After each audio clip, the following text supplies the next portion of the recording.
नमस्कार दोस्तों, स्वागत है आपका अपने YouTube channel online study with DK में। दोस्तों आज हम आपके लिए लेकर आए हैं आने वाले सीटेट, एमपीटेट, सुपर टेट और अन्य टेट एग्जाम के लिए यहाँ पर एनसीईआरटी के संबंधित बहुत ही महत्वपूर्ण नोट्स। जी हाँ दोस्तों, ये जो नोट्स हैं ये एसएसटी सामाजिक विज्ञान के लिए हैं और यहाँ पर ये नोट्स हमने भूगोल चैप्टर 1 से निकाले हैं और यहाँ पर आप देख पाएंगे कि किस प्रकार के जो नोट्स हैं इनसे प्रश्न बनते हैं। तो चलिए और स्टार्ट करते हैं और देखते हैं। यहाँ पर हमारा जो चैप्टर है उसका नाम है सौरमंडल में पृथ्वी की स्थिति। और यहाँ पर यदि आप वीडियो इसका पूरा डिटेल्स देखना चाहते हैं तो आप हमारे दूसरे YouTube चैनल जो इसी चैनल के नीचे आपको मिल जाएगा, मेरा घर मेरा स्कूल में, वहाँ पर आप इसको डिटेल चैप्टर को समझ सकते हैं। तो चलिए स्टार्ट करते हैं और देखते हैं इस चैप्टर से संबंधित जो भी महत्वपूर्ण नोट्स हैं, हमारे क्वेश्चन बनते हैं जिन चीज़ों से, वो हमने यहाँ पर लिए हैं। चलिए सबसे पहले यहाँ पर बात करेंगे। देखिए पूर्ण चंद्र को हम पूर्ण चंद्र या चंद्रमा कहें को हम महीने में केवल एक बार ही देख सकते हैं। क्यों देख पाते हैं? क्योंकि हम देखते हैं कि महीने के अंदर 15 दिन जो होते हैं वो पूर्णिमा का समय होता है और बाकी के जो 15 दिन होते हैं वो अमावस्या का समय होता है। तो पूरा चंद्रमा हम सिर्फ एक बार देख पाते हैं और जो पूर्ण चंद्रमा वाली रात होती है उसे हम पूर्णिमा कहते हैं, है ना। तो ये अमावस्या जो होती है, अमावस्या को चंद्रमा बिल्कुल नहीं दिखता है। यहाँ पर ये लिख जरूर दिया है, तो ये इसलिए लिख दिया है कि पूर्ण चंद्रमा वाली जो रात होती है उसे हम पूर्णिमा कहते हैं और वो रात जिसमें चंद्रमा बिल्कुल नहीं दिखता वो रात अमावस्या की काली रात होती है ना। चलिए आगे हम बात करते हैं। चलिए आगे हम इसमें देखेंगे सूर्य, चंद्रमा तथा वे सभी वस्तुएं जो रात के समय आसमान में चमकती है उन्हें हम खगोलीय पिंड कहते हैं।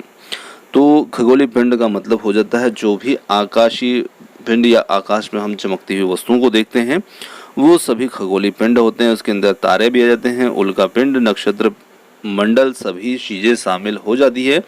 अब देखिए बात यहाँ पर आती है कि ग्रह जो है वो क्या, उनका तो अपना कोई प्रकाश होता नहीं है, तो क्या उन्हें हम खगोलीय पिंड माने या ना माने? तो बिल्कुल उन्हें भी हम खगोलीय पिंड ही मानते हैं। वे दूसरे के प्रकाश से चमकते हुए हमें दिखते हैं, सूर्य के प्रकाश से चमकते हुए दिखते हैं, तो उन्हें भी हमें खगोलीय पिंड में रखना है। आगे हम बात करते हैं सूर्य के अत्यधिक तेज प्रकाश के कारण रात के समय चमकने वाली वस्तुओं को हम दिन में नहीं देख पाते हैं। जैसे तारे देखते हैं हम रात्रि को तो हमें नजर आते हैं पर दिन में नहीं नजर आते। क्यों? क्योंकि दिन में सूर्य का प्रकाश जो होता है काफी तीव्र होता है और उस स्थिति में वो हमें चमकते हुए नहीं दिखते हैं। पर दिन में भी तारे होते हैं पर वो नजर नहीं आते हैं। आगे हम बात करेंगे खगोलीय पिंडों को तारा भी कहा जाता है, यानी कि तारे जो हैं वो खगोलीय पिंड के अंदर भी शामिल होते हैं। उसी प्रकार से सूर्य जो है, सूर्य को भी एक तारा माना गया है। चलिए आगे हम बात करेंगे रात्रि के समय आसमान में तारों के विभिन्न समूहों के द्वारा बनाई गई विभिन्न आकृतियां जो होती हैं उन्हें हम नक्षत्र मंडल कहते हैं। तो नक्षत्र मंडल का मतलब होगा जो तारों से जो आकृतियां बनती हैं, इन्हीं में एक आकृति होती है सप्तऋषि तारामंडल, जो कि 7 तारों का समूह होता है और ये अर्सा मेजर का ही एक भाग है। आगे हम बात करते हैं ध्रुव तारे की। ध्रुव तारा देखिए ये उत्तर दिशा में रहता है और रात्रि के समय दिशा का पता करने के लिए ध्रुव तारे का उपयोग करते हैं, जो भी रात्रि में दिशा का पता लगाते हैं।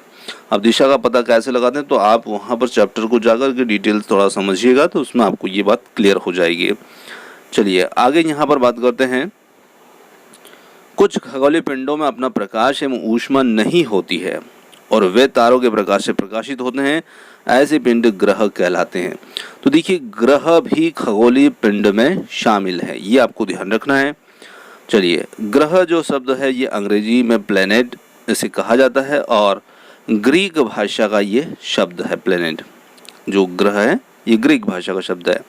इसी में पृथ्वी भी एक ग्रह है और पृथ्वी के सबसे नजदीक का जो तारा है वो सूर्य है। आगे बात करते हैं। देखिए कुछ जो ग्रह हैं इनका परिक्रमण काल दिया है और इनसे संबंधित भी प्रश्न जो है ये पूछा जाता है। तो सबसे पहले यहाँ पर बात करेंगे बुध की। तो देखिए बुध जो है ये सूर्य के सबसे नजदीक का ग्रह होता है और ये सूर्य के चारों ओर परिक्रमण काल 88 दिन में पूर्ण कर लेता है तथा ये अपने अक्ष पर घूर्णन 59 दिन में पूर्ण करता है।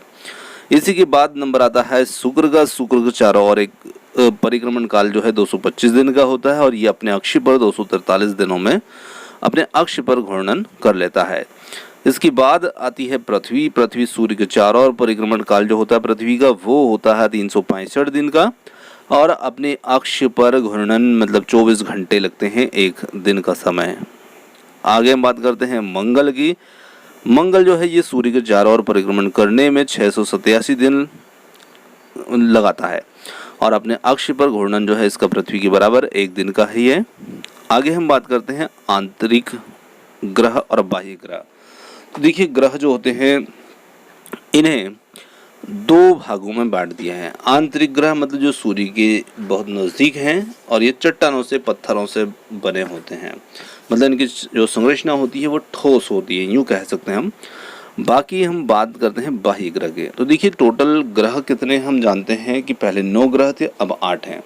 तो जो स्टार्टिंग के 4 ग्रह हैं जिसमें आ जाता है बुध है, शुक्र है, पृथ्वी है, मंगल है, ये 4 ग्रह जो हैं ये आंतरिक ग्रह में आते हैं और बाकी के इसके बाद जो हैं वो सभी जो हैं वो आते हैं बाह्य ग्रह में। तो सूर्य से जो ज़्यादा दूरी पर हैं और बहुत बड़े हैं आकार के और गैस और तरल पदार्थों से बने हैं ऐसे ग्रह जो बाह्य ग्रह में रखे गए हैं। आगे हम बात करते हैं यहाँ पर बृहस्पति की। देखिए बृहस्पति और शनि, यूरेनस, नेपच्यून ये चारों ही बाह्य ग्रह में शामिल हैं। तो बृहस्पति ये सूर्य के चारों ओर इसका परिक्रमण काल जो है वो 11 वर्ष का होता है, यानी कि सूर्य के चारों ओर चक्कर लगाने में इसको 11 वर्ष लग जाते हैं तथा अपने अक्ष पर ये घूर्णन जो है 9 घंटे 56 मिनट में कंप्लीट कर लेता है। आगे बात करते हैं शनि ग्रह के। सूर्य के चारों ओर परिक्रमण जो होता है इसका 29 वर्ष का होता है और 29 वर्ष 5 महीने और अपने अक्ष पर जो घूर्णन इसका होता है वो होता है 10 घंटे 40 मिनट का। देखिए अपने अक्ष पर भी घूमते हैं ग्रह और साथ ही साथ सूर्य के चारों ओर भी घूमते हैं। आगे यहाँ पर बात करते हैं यूरेनस की। यूरेनस जो है सूर्य के चारों ओर परिक्रमण जो है काल ये 84 वर्ष का होता है और अपने अक्ष पर घूर्णन जो है वो 17 घंटे 14 मिनट का है। इसी प्रकार से नेपच्यून है। नेपच्यून सूर्य के चारों ओर परिक्रमण करने में लगभग 164 वर्ष का समय लेता है और अपने अक्ष पर घूर्णन 16 घंटे 7 मिनट में कंप्लीट करता है। इसी के बाद आगे हम बात करते हैं उपग्रह की। और उपग्रह जो होते हैं ये ग्रह के चारों ओर चक्कर लगाते हैं और चंद्रमा एक उपग्रह होता है। पौराणिक रोमन कथाओं में कहानियों में सोल यानी कि सोल सूर्य देवता को कहा जाता था। तो ये सोल का मतलब आप समझ सकते हैं सूर्य देवता को ही कहा गया है। चलिए सौर शब्द का अर्थ होता है सूर्य से संबंधित और जो सूर्य के परिवार को सौरमंडल भी कहा जाता है। सौरमंडल के अंदर हम देखते हैं कि 8 ग्रह, उपग्रह और अन्य खगोलीय पिंड, क्षुद्र ग्रह, उल्का पिंड ये सभी मिलकर के सौरमंडल का निर्माण करते हैं और सौरमंडल का मुखिया सूर्य होता है। आगे बात करते हैं जियोग्राफी यानी कि भूगोल जो शब्द होता है इससे अंग्रेजी में हम जियोग्राफी कहते हैं और ये एक अंग्रेजी शब्द है, ये ग्रीक भाषा का शब्द है और जिसका अर्थ होता है पृथ्वी का विवरण। क्योंकि यहाँ पर जियो शब्द बना है पृथ्वी और ग्राफी मतलब लिखना या उसका विवरण बताना, तो इस प्रकार से जियोग्राफी का मतलब हो जाता है पृथ्वी का विवरण। इसी प्रकार से कुछ शब्द हैं जैसे जियोलॉजी है तो ये पृथ्वी के अध्ययन से संबंधित है, जियोमेट्री पृथ्वी की मापन से संबंधित, जियोइड्स पृथ्वी के आकार के अनुरूप। आगे यहाँ पर बात करते हैं सूर्य से पृथ्वी की दूरी जो है ये कभी कभी पूछी जाती है एग्जाम में और ये होती है लगभग 15 करोड़ किलोमीटर। इसे एक्यूरेट जैसे बताते हैं तो कहीं पर ये 14.96 मतलब कि 14.96 करोड़ किलोमीटर होती है, पर राउंड फिगर में यहाँ पर लगभग लिखा है और एनसीईआरटी के बुक से ही हमने लिया है तो ये 15 करोड़ किलोमीटर लगभग है।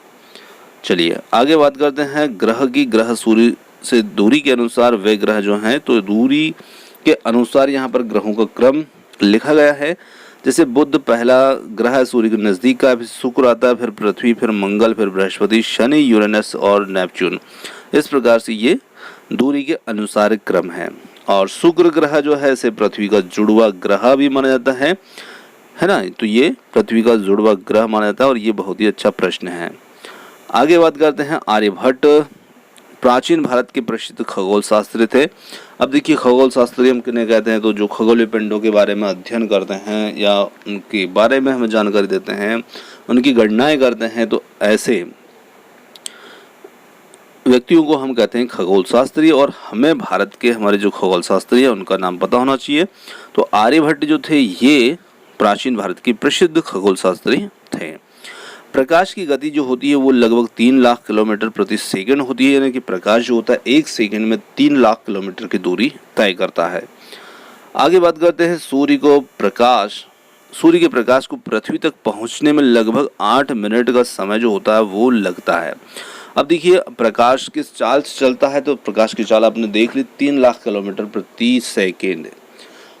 दूरी समय आपको मिल रहा है 8 मिनट। और जब आपके सामने क्वेश्चन आता है कि सूर्य से पृथ्वी के बीच की दूरी कितनी है, तो आप चाल बराबर दूरी बटे समय का उपयोग करके भी वो दूरी निकाल सकते हैं, क्योंकि आपको समय मिल रहा है 8 मिनट का और चाल आपको पता है कि प्रकाश की चाल 3 लाख किलोमीटर प्रति सेकंड होती है। तो इसका उपयोग करके आप सूत्र में मान रख करके भी दूरी का पता लगा सकते हैं। चलिए आगे हम बात करते हैं। अंतरिक्ष से देखने पर पृथ्वी जो होती है ये हमें नीले रंग की दिखाई देती है, इसलिए इसे नीला ग्रह भी कहा जाता है और अद्भुत अनोखा ग्रह भी पृथ्वी को कहा जाता है, क्योंकि यहीं पर जीवन जो है वो संभव है। आगे बात करते हैं। नील आर्मस्ट्रांग पहले व्यक्ति थे जिन्होंने 21 जुलाई 1969 को सबसे पहले चंद्रमा की सतह पर कदम रखा था और पृथ्वी से चंद्रमा के बीच की जो दूरी है वो है 3,84,400 किलोमीटर। तो पृथ्वी से सूर्य की दूरी ध्यान रखिएगा और चंद्रमा से पृथ्वी की दूरी भी ध्यान रखिएगा। तो 3,84,400 किलोमीटर है। अंतरिक्ष में उपस्थित कुछ भारतीय उपग्रह है। अब देखिए अंतरिक्ष में उपस्थित कुछ भारतीय उपग्रह, तो भारतीय उपग्रह का मतलब है ये कृत्रिम उपग्रह हैं। उपग्रह जो होते हैं 2 प्रकार से होते हैं, जैसे एक प्राकृतिक होते हैं और एक कृत्रिम होते हैं। तो प्राकृतिक चंद्रमा जो एक प्राकृतिक उपग्रह है पृथ्वी का, और कुछ उपग्रह जो मानव निर्मित हैं और जिन्हें पृथ्वी की कक्षा में स्थापित किया गया है। ऐसे कुछ उपग्रह जो हैं भारतीय, उनके नाम है इनसैट, IRS, एड्यूसैट इत्यादि। ये हमारे भारतीय कृत्रिम उपग्रह हैं।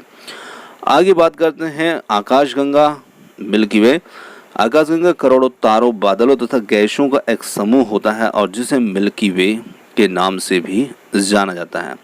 और देखिए आकाशगंगा जो है ये नाम जो पड़ा था आकाशगंगा, ये इसी वजह से पड़ा था क्योंकि आकाश के अंदर एक सफ़ेद चमकीली सी पट्टी जो होती है वो नज़र आती है और उसकी तुलना जो की गई थी ना, वो आकाश में बहने वाली नदी से तुलना की गई थी। आकाश में बहने वाली नदी जिसे नाम देते थे कि ये आकाश में बहने वाली गंगा है, इस प्रकार से उसका नाम पड़ा था आकाश गंगा। और ये करोड़ों तारों, बादलों और गैसों का समूह है और इसे मिल्की वे के नाम से भी जाना जाता है, क्योंकि ये कुछ दूधिया सफ़ेद रंग इसका नज़र आता है। और ऐसी ही आकाश गंगाएं जो हैं वो ब्रह्मांड में इनकी संख्या कई होती है। तो हम सोच सकते हैं कि जब आकाश गंगा के अंदर बहुत सारे तारे, ग्रह ये मौजूद होते हैं, तो इसी प्रकार से ब्रह्मांड में लाखों आकाश गंगाएं होती है। तो ब्रह्मांड का विस्तार कितना होगा तो उसकी हम कल्पना भी नहीं कर सकते हैं। तो ये था आज का हमारा भूगोल संबंधित कुछ महत्वपूर्ण प्रश्न और उसकी नोट्स। तो यहाँ पर आपको नोट्स जो थे वो कैसे लगे और कमेंट्स करके ज़रूर बताइएगा। और वीडियो पसंद आया हो तो वीडियो को लाइक, शेयर और चैनल को सब्सक्राइब करना ना भूलिएगा। आपने हमें इतना समय दिया उसके लिए बहुत बहुत धन्यवाद। थैंक यू सो मच और मिलते हैं जल्दी ही एक और नए किसी वीडियो के साथ।